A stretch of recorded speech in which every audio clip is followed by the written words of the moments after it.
It all began with a special encounter with stray cats at a tomato farm. One cold January day, when the wind was biting hard, two stray cats started appearing near the small cabin by the greenhouse. One was big and strong, white fur with black spots, confident and proud.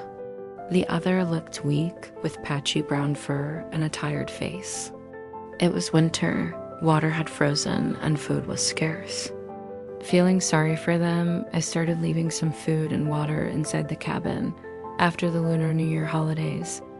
By the end of February, when the weather began to warm up, I started hearing faint cries of kittens near the cabin. A day passed, then two, but the crying didn't stop.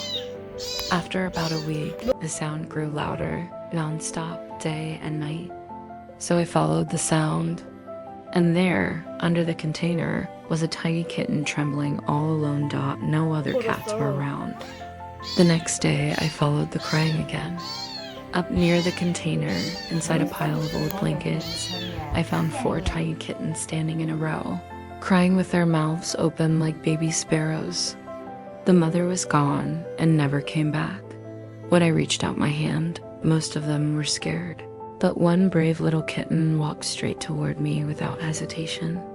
That kitten is now the one who runs to me whenever it hears my footsteps, the cat of my farm cabin. At first, I wasn't ready to care for such fragile lives. I rushed to the store, bought some milk, and fed them carefully with a spoon, spilling most of it on the floor.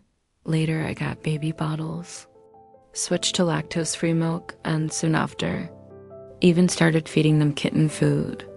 They could barely open their eyes at first, but day by day, they grew stronger and livelier. Soon they were running all over the container. And yes, leaving little surprises everywhere.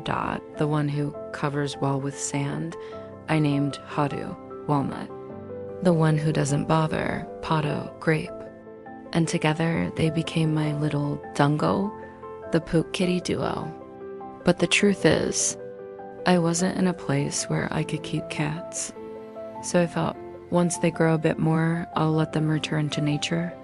I believed they'd be fine as long as they had each other. Time passed, and by early summer, they had grown so much. I built them a small shelter just outside the container.